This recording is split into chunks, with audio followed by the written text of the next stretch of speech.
I just want to give a little warning to some people before they watch this video. It is an extremely long one, and it's not exactly the most interesting photography video. It's just more of me documenting my first year at uni. So I am not surprised if you don't watch it all the way through. But if you do, then you'll see like my whole second year at uni, which is quite nice, and you get to see some behind the scenes photos and just, you know, look at my life. This is mainly for me in the future, like 5-10 years in the future, so not even that, it's maybe like a year in the future, so I can actually see what my life was like around this point and what I thought about it. So yeah. Anyway, enjoy the video.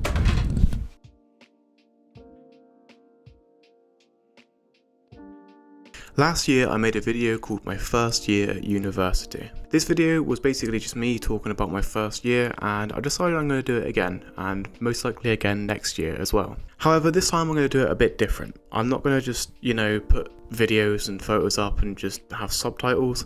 I'm going to basically talk through my year a bit more in depth and also just show photos and videos. So we'll start off with the first semester, since that's where the second year started, and I'll talk about the briefs quickly this year. So for the first semester we had a brief called People and Passions and Hidden Cornwall. For People and Passions, we basically had to create a multimedia piece of someone and their passion. Basically, it's pretty self-explanatory. Our lecturers wanted us to basically just put a bunch of photos together with some music, and then I didn't want to do that, so I done something else. I basically just made a whole video. And then we also had something called Hidden Cornwall, which was basically showing like a news story or something that's just hidden in Cornwall. So yeah, but we'll get to those in a little bit. We'll start off right at the start. So at the start of the first semester, since I was a student mentor, I actually went to Penzance and just did a little shoot around doing some street photography, while the first years that were new on the course had a look around Cornwall. We actually started off in Newlyn, but then we walked to Penzance, and I was with my friend Harry, who you've probably seen in quite a few other videos since he's in a lot of them, and basically we just walked around, taking photos. I actually bumped into someone that had a Fujifilm X100V. They were just doing some street photography, and I noticed the camera and I was like, oh hey, is that an X100V? They're like, yep. And they let me have a little go on it, and that's pretty much the deciding reason why I ended up buying my X Pro 3, is because I loved the optical viewfinder and I just thought the camera was really cool. So yeah, we was basically just in Penzance taking photos. I was using my Canon Model 7 and my Rolleiflex, and I don't really think there's any photos to show you, but yeah. So now we'll move on to when I got my uni loan.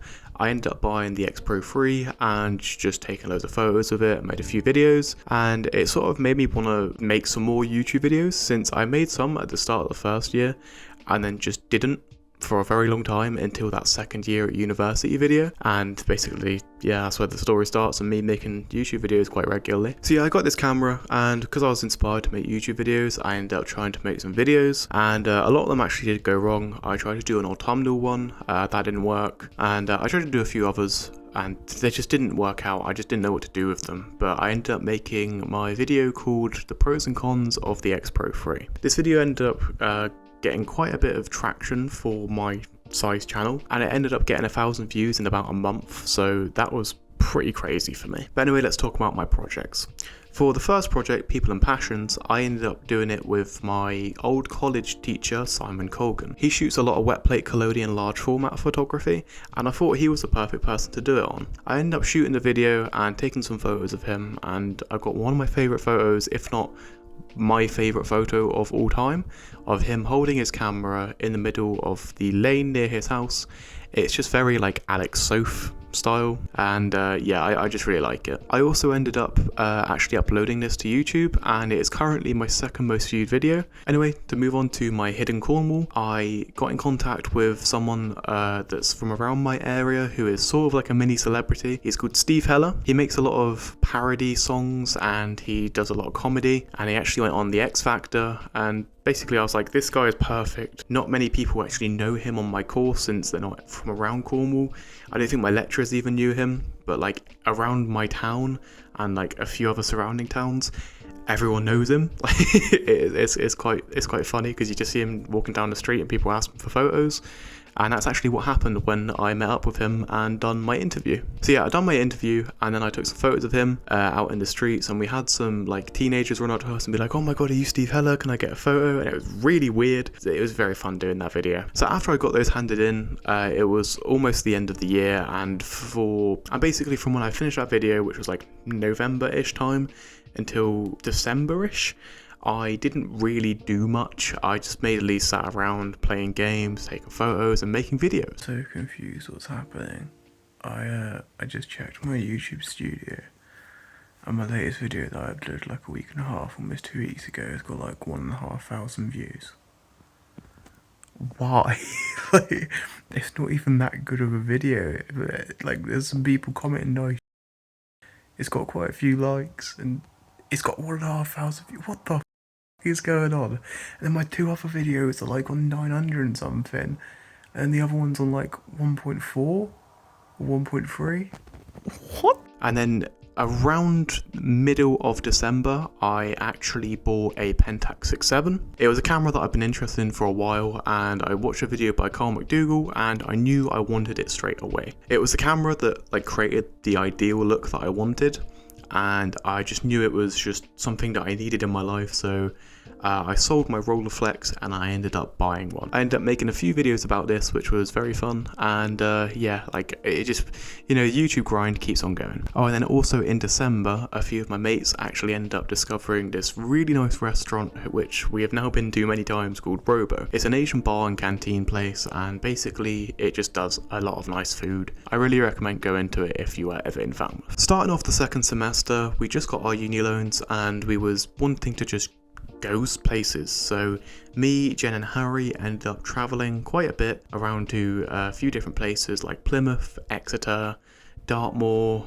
Bodmin, St Ives, just a bunch of places. I've been to Plymouth a few times, I've been to St Ives loads of times since it's when my mum grew up, so I've been there quite a bit. I'd never been to Exeter though, so it was like discovering new places and going to places that I haven't been to for a long time. While at these places, I knew I wanted to make some videos, so I done just that. I made quite a few videos around this time since I was just wanting to get my subscribers up and get my watch hours up, so then I could maybe get monetized, which is a very hard goal, and for some reason I thought I'd be able to do it in a year, but it's going to take a lot longer than that. Oh yeah, I also forgot to mention that I actually had an extended deadline for the first semester, so I was actually doing some of my first semester work in the early second semester, but that was only like for a month, and that was basically meeting up with this person called Iris Rainbow and doing a editorial style photo shoot with an outfit that she created out of trash, and I done that for my group project. But yeah, the briefs for this semester, it was a bit of a weird one. I am probably going to miss them, but there was the main one, which was just do whatever you want but have to have like some research in it about audiences. I didn't realise that until after I handed in. There was a charity thing where we had to help out a charity and just do some work with them. It was pretty cool actually, because I liked my charity. There was the Crescent Kerno one, the archive.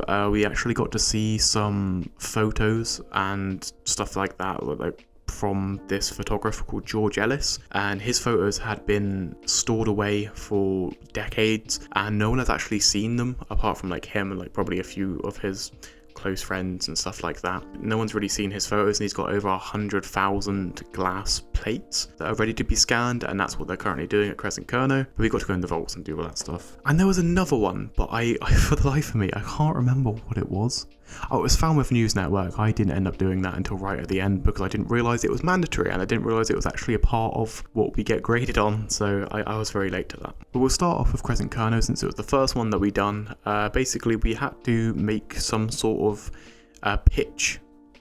It wasn't actually pitch to them, it was just pitch to our lecturers about how we can show off the George Ellis collection and how we can improve the business of Crescent Kerno. And I ended up making a TikTok video. You know, I went back to the place, done a video of the inside, little tour, and I was really hoping I could go back down into the vaults where they have everything, but it's like restricted access and you have to get permission from like the council, so it's, you know, kind of annoying that I wasn't able to do that, but that would have been amazing. Onto the charity project. We basically voted for which charities we wanted to do. Like, everyone wrote up their charity and we voted for which ones we wanted to do. I picked Sally's Cat Rescue. It's basically just a cat rescue centre, and I knew I wanted to pick it because I'm doing a zine, Cats on Film, and I thought it would be perfect for that zine, and it was. We had to pitch ideas on how to help the charity reach a wider audience, and we decided to get Sally a Instagram. It was a pretty good idea since she was mainly on Facebook and she did have quite a few thousand followers on Facebook. We done like a whole write-up thing of how she can post on Instagram because she didn't know, and just like a whole bunch of other stuff. And then I made a few reels for her that she can upload whenever she wants. It was like some informative ones and then also some funny ones, and it was just like a mix of everything.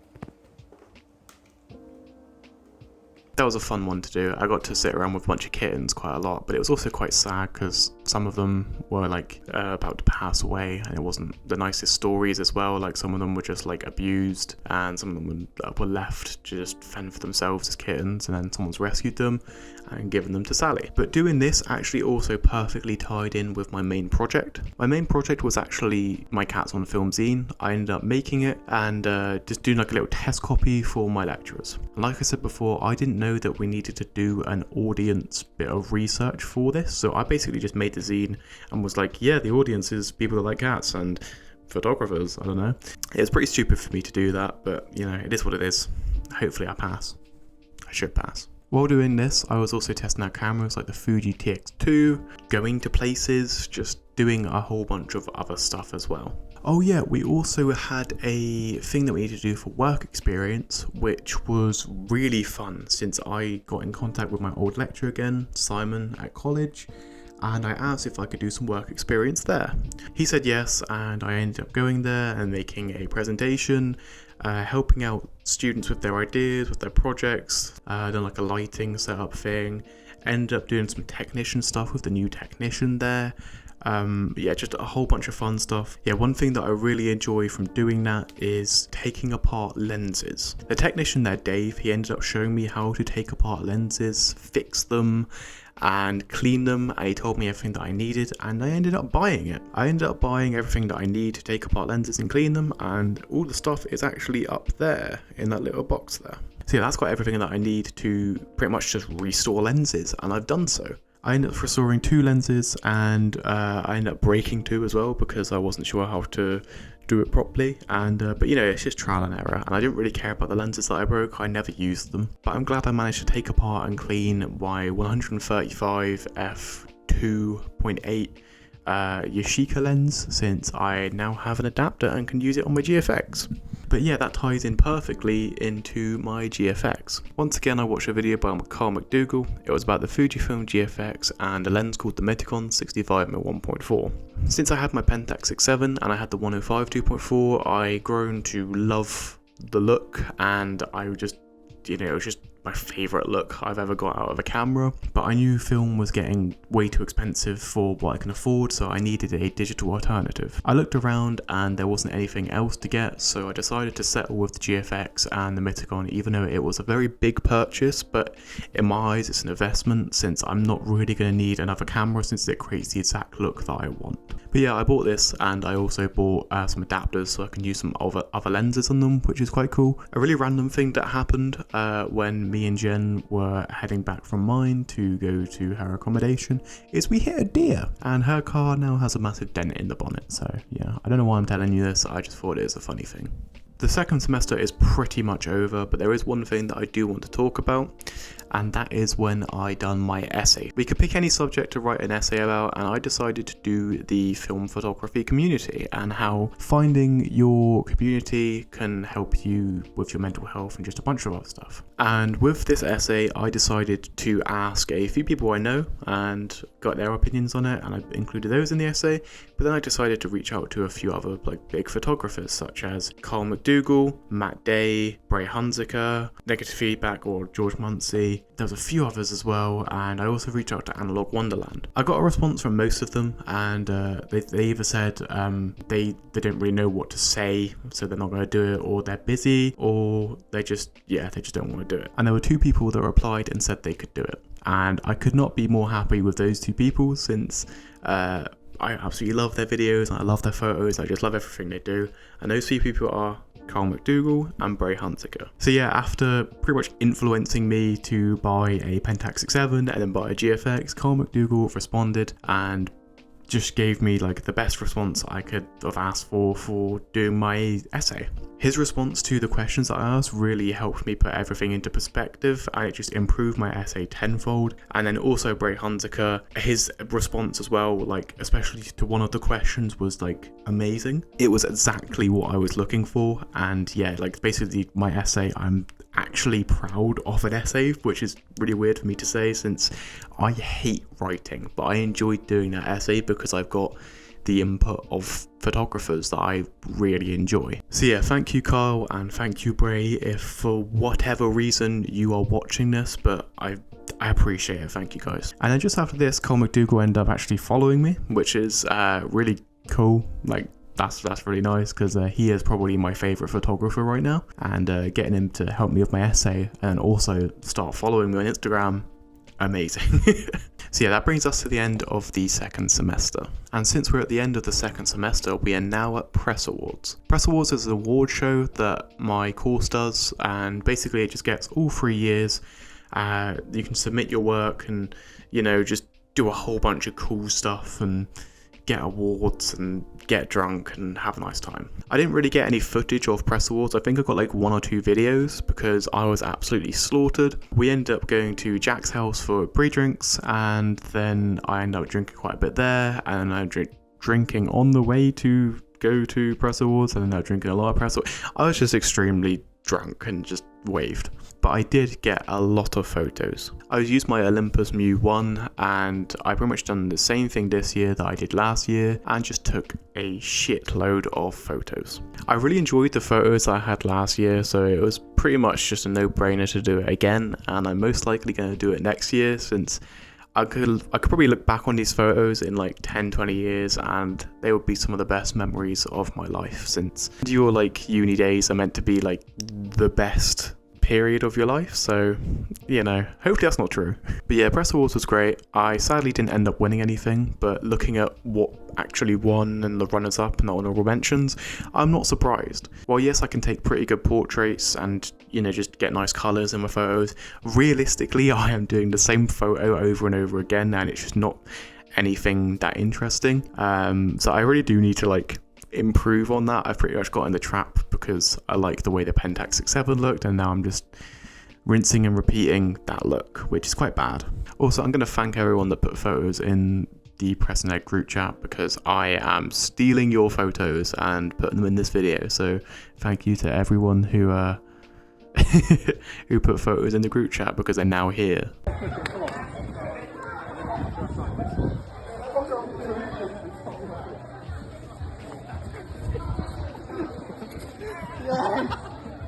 Anyway, that leads us to the end of the video. Since Press Awards, I have been extremely busy, so I haven't really had much time to make a video, and I've now changed around my setup. As you can see, I think it looks a lot better for videos, and I quite like it. I like how I've got all my photos behind me. Like, these are just like a bunch of photos that I've taken over the years.